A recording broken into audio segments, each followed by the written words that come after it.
Welcome to the Swing Clinic, presented to you by Beacon Orthopedics. We are at Michigan today.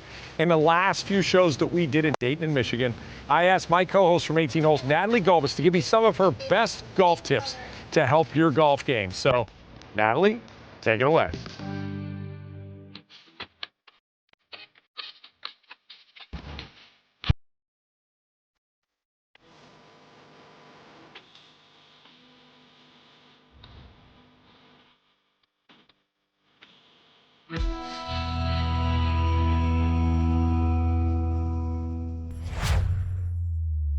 Throughout years of doing this show, we've talked about how to hit it further, how to pick a good target, but here's a tip that I think will really help you in the driver when you're struggling. This is something that has worked for me after I've missed a couple fairways, especially if I'm missing them to the right, or maybe if my timing's just not as good that day.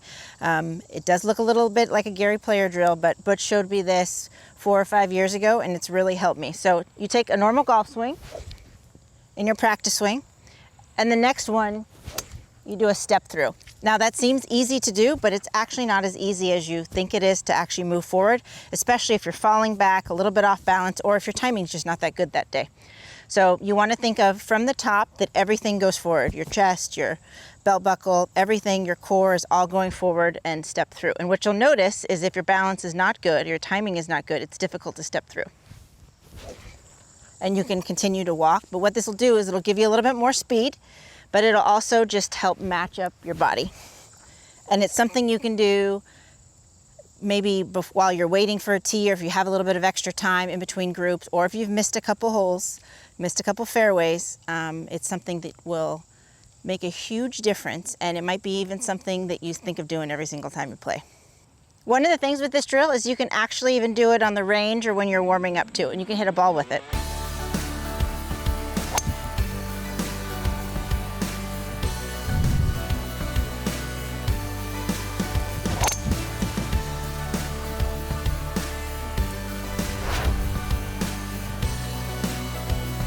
All right, up at the University of Michigan, I'm on the third hole. It's a par 5. As you can see, I hit the ball down the left side.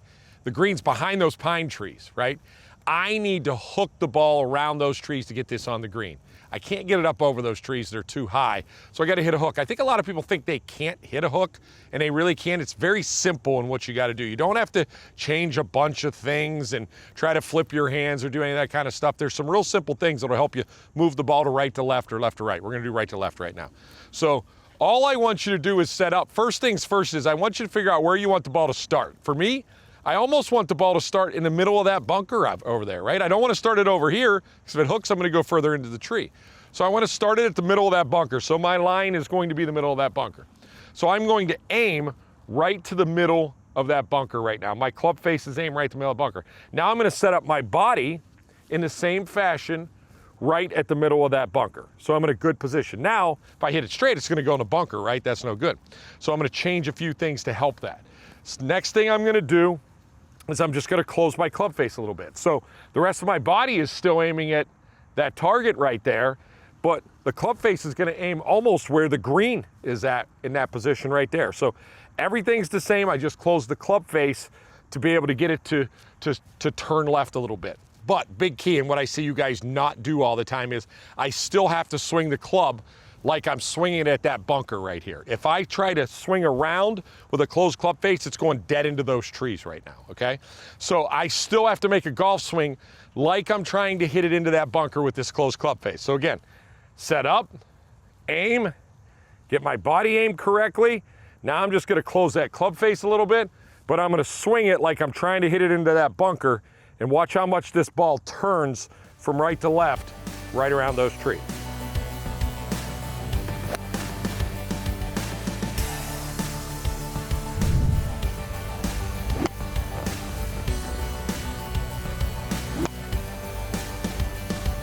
So again, I didn't do anything different than I needed to do right there from a standpoint of golf swing wise. I just imagined hitting in that bunker with a closed club face, swung it right around those trees, worked out great. Stick around for more tips from my co-host on 18 Holes, Natalie Gulbis, right here on the Swing Clinic, presented to you by Beacon Orthopedics. Better putter right there by Natalie Gulbis. You're watching the Swing Clinic, brought to you by Beacon Orthopedics. All right, now when you're talking about putting, like when like pro-ams, you play in the pro-ams, right, all the time. And you see guys, and they putt fine, but then when they get under like a pressure situation where it's like the putt means something, I mean, the stroke is not even close to the same. So what would be your mindset as a tour player to say, okay, this is no different than my Sunday game for 20 bucks or to win a tournament? What gets you in that mindset? The discipline. I think the discipline of having the same pre-shot putting routine, whether it's 1 stroke, 2 strokes, look at the hole, a stroke behind, whatever that is, but everybody knows that. But I think as important as that is the amount of time. So from the time that I've already read this putt and it's lined up on the inside left edge, from this point right here until I putt is 18 seconds. Oh, you know it. So if it is longer than that, it means that there's some indecision. I started paying attention to this in about 2008 or 9. I was playing in Texas with Stacy Lewis, and it was on Saturday, and we were in one of the last few groups, and I missed a ton of putts this length. And she said, "You are taking so long on your short putts, on these 3, 5, and 7. You have to. It's longer than I've ever seen you take." So I started working on it and actually just timing it, or having coach time it. Caddy time it, and it was taking like 25 seconds. So in a round of golf, if you get put on the clock, you have 30 seconds, at least on our tour. And if you take longer than 30 seconds, you get a penalty. Right. So what's nice about knowing how long your pre-shot routine takes is, number 1, you're guaranteed to not get a penalty because you're going to stay under that time clock. And number 2 is maybe your stroke's fine, your read's fine, but it also keeps me on task. I like my putting routine to be a little bit on the shorter side because I'm ready to putt. I've already read it, and I'm excited to putt. So it is important to have the same physical pre-shot routine. It's important, we've talked about the mental pre-shot routine in putting, but also the amount of time it takes. 18 seconds, huh? And so for me, it's 2 putting strokes. I line up my putter, build my stance, I look once, and then I go. That's kind of crazy. I don't know that I've ever heard a player say that they try to keep their timing exactly the same, but it's ingenious because it's amazing. I don't know a tour player that doesn't. Yeah, that's phenomenal. Right? I bet if you put a shot clock on those players, you think they know? would do the same. And there's even players that I know of that count, like good players, ones that have won majors in the last few years, that actually count. So they'll start off and it'll be 1, 2, 3, and by the time they get to 13, they need to putt. And if keeping a pre-shot routine short and efficient is a great way to make putts, and also not keeping it too long. And it applies, the time of these things apply in your short game and your long, everything, because you don't need that extra time. And when you're a player and you have a putt to win the club championship, to beat your friends, to win a $500 Nassau, it seems like it's taking a really long time if you're just over here. It feels like a long time. Instead, it keeps it athletic if you're looking once decisively. That's how you become a better putter right there by Natalie Gulbis.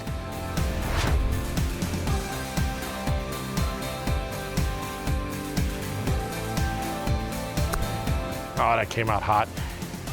Ugh. Well, this is a good, no, this is good. Let's do this again. Yeah, what would you do? Well, first off, I mean, a lot of things. I would do a lot of things differently than this. So I'll be honest, let me tell you this before you hit this shot. I was super uncommitted right there. I couldn't decide whether I wanted to try to hit it low, high. Okay. Like I just didn't, I couldn't commit. Okay, so when you're not committed, if you were just going to roll it or throw it, how would you do it? I would probably land it halfway or a little bit up there. Yeah, do it, let's see. Oh, all right. So I would just, if I was gonna roll it, I would just go like this, right there. Go in a hole.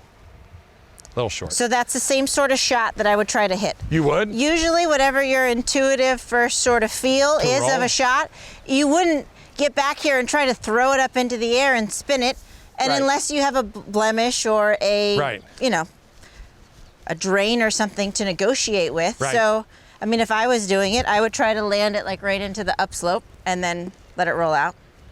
So you don't worry about like the bounce or whatever, you think that's the safest shot right there? I think that when you have a tough shot, you have to play the highest percentage. Yep. And also the one that you feel most comfortable, right? Yeah. If you feel comfortable hitting a high flop shot, hit that. Yeah. If you feel comfortable hitting a bump and run, obviously based on your lie. Yep. So if I was hitting, I didn't see exactly where you were. I had good grass. I had a good lie. get a good lie. Yep. I wouldn't hit it high. It seems unnecessary. Right. And my goal is just to get it within 3 or 4 feet. I saw even at the Open, they were saying that for the first 3 days, Rory didn't miss a putt outside of 7 feet. Yeah, right. So you think if I only got to get it within 5 or 6 feet, Yeah. the highest percentage shot would be to do just like what you threw it Yeah, there. You just yeah. throw it up a little bit short and let Yeah. it roll out. And Yeah. the thing you don't want to do is hit into the bunker, leave Yeah. yourself a short shot. You've already ended up here, so you don't Yep. want to compound mistakes. So all of that taken into account, Yep. you're just trying to land something a little Yeah. short of the green, let it roll up, get it within a little 3-4 foot circle. I love the thought of just throwing it and the height to throw. I mean, that's exactly the shot right there. I mean, thanks for making me look terrible, but that was that. I mean, the idea of throwing it, Nat, I don't know whoever told you that, but to me, Butch. I've Everything, all I do is repeat Butch. Yeah. See my wedge? that was amazing. He took it right out of his, I love this wedge. It spins. That And was- you also, so some other things is this where you see it's dark and light. So this is into the grain, so you know it's gonna hold. And past the pin, it's gonna release more because it's down grain. So even just leaving something right around here, but trying to, sometimes when you can't see the shot, you know, you just try to keep it really, Yeah. really simple, or even like a video game. We've talked about that before too. I can only handle one tip at a time, and the throwing tip might be the best one I've got this season. Love it. Oh, talk to me right there. How's that up and down? Oh, get out. I think the tip besides throwing is trying to find the highest percentage shot. Yeah, for sure. And if you, highest percentage shot for you might be a flop shot. Or Yeah, it if might you like be it, but yeah. whatever it is for you that's the highest percentage shot with, you know, not trying to hit the greatest shot ever, hole it out. You're just trying to get it within a little 4 or 5 feet, and that takes the pressure No doubt. off of it too. Birdie on 18. Oh, I have really struggled reading these greens. good hole. Stick around for more tips from my co-host on 18 Holes, Natalie Gulbis, right here on the Swing Clinic, presented to you by Beacon Orthopedics. Just less than halfway back.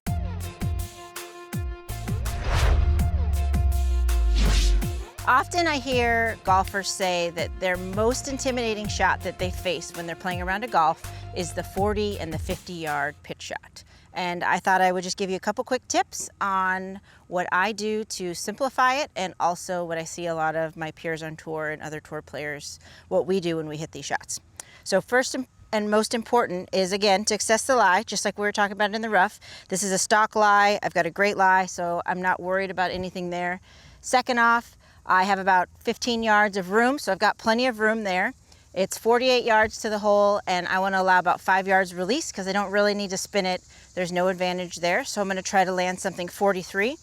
So I do practice these shots a lot for hours and hours every single week, but what I work on is taking a backswing and turning. So taking a backswing to where I want to go, a little bit past parallel, and then from there I just focus on turning. And as long as I turn with some speed, there's very little chance that I'll hit it fat, thin, or kind of anything in between. So the technique is the same. If I needed to hit a little bit higher, I would obviously open my blade. If I need a little bit lower, I close my blade or put it back in my stance. But for a stock 40-yard shot, it's just less than halfway back and turning through, which is the most important part, is keeping your speed up.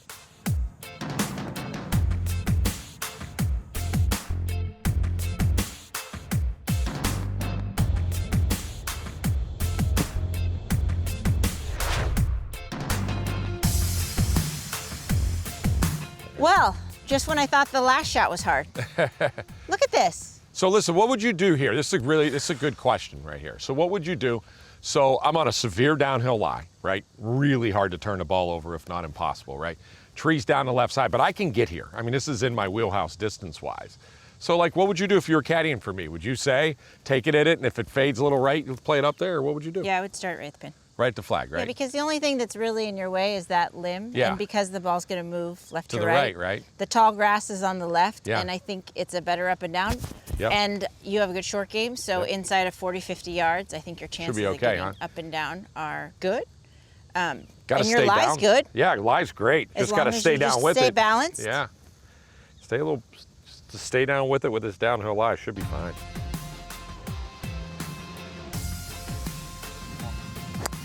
A little thin, but that's what you said right That's there. okay. Get it up Yeah. around the green, right?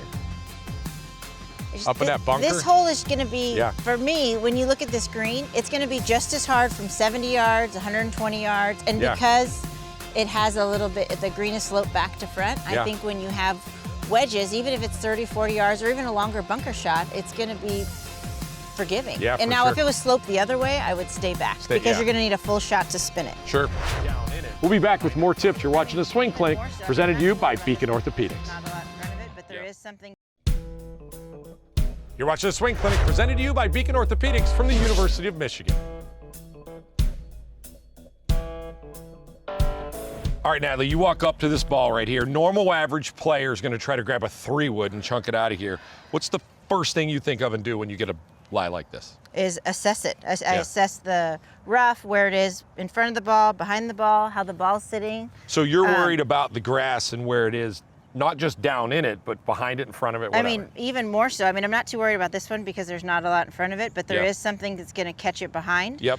So the very first thing that I think of is, okay, the lie, so there's a little bit more behind it, so I'm probably going to get 80% of distance out of here. I usually take an extra club, because I grip all the way in down. front of it, it's what you're saying. That's good. And then but the rough's behind, so it's going to turn my club over a little bit. Okay. So I know I need to open my blade, but then I'm not worried that it's going to where I need an entire extra club or two because it's so thick. Okay. And I also think it's important with the rough to see if you're on the high side of the fairway or the low side. Low sides of the fairway are always going to have more moisture, which means the rough's going to be thicker, where you need at least an extra club, regardless of the lie, because it's just going to be more dense. Yeah. But because we're on the high side, it's not so as thick. Before I even even think of swinging, is I'm already looking at the lie and I'm already adding because of the rough. So I have to open my blade a little bit, it's gonna close it over, I need an extra club, and also the ball's gonna roll out a little bit more. Yep. And then it comes to the swing, right? So when I hit shots out of the rough, I like to grip down. It just gives me the ability to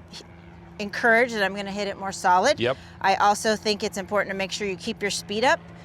And so in order to, if it's a really bad lie, maybe I take it a little bit steeper, but this one isn't too bad. So keeping my speed up, meaning nice and smooth, and then just making sure, taking enough practice swings so that you can feel the rough.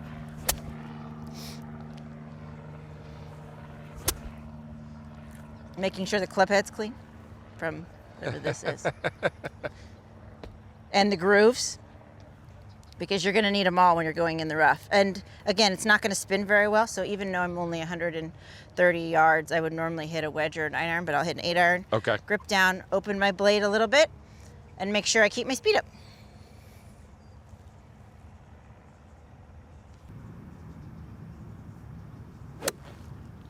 Look at that.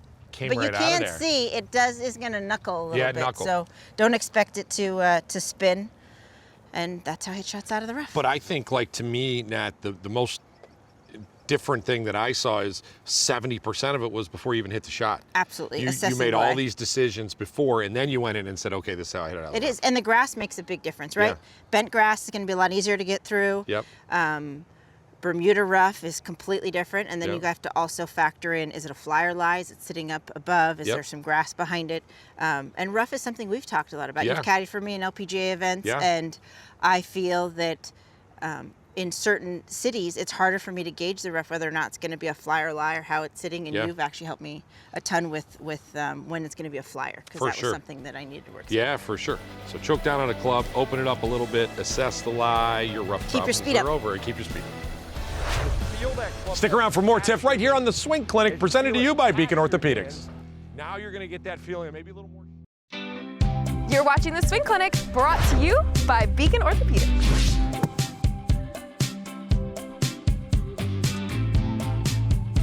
All right, I've hit it into greenside bunker here on the 11th hole at NCR. Not a lot of green to work with. I need this to come out. I got to catch it solid, right? And the only way to catch a bunker shot, what I would say solid, is to use the bounce properly. And what happens when people don't use the bounce properly is the club digs, okay? It digs into the sand, and you can get it out. You can kind of hit it heavy and just let it roll out, but you're not gonna be able to stop it by the pin, right? So the reason I see that happening most of the time is because they keep their hands moving in the bunker shot. When you keep your hands moving this way in a bunker shot, that's gonna cause to dig. It's gonna cause you to catch it with the leading edge. So you're not allowing this bounce to work, okay? So the way you allow the bounce to work is to actually allow that club head to pass the hands. Now, as you see, it shallows it out, And if you can even hear the difference between a dig and the difference of a bounce, and that's the key. So take some practice swings above the stand and just feel that club head pass your hands. As you feel it pass your hands, now you're gonna get that feeling, maybe a little more shallow, and let this bounce work. This is gonna help you. Everybody wants to know how you spin the ball. This will help you spin the ball out of bunkers. This will help you have that better thud sound that you hear the tour players make instead of the digging sound that gets you in trouble. So again, set up to it like you normally would, get that ball a little bit in front, and really feel like that club head at impact passes the hands don't lead. You'll make that nice sound that you're looking for, and you definitely become a much better bunker player. Just that sound, that's what we're looking for right there. Thanks for joining us this week on the Swing Clinic, and thanks to my partner Natalie Gulbis for providing me and you some great golf tips to make you a better player.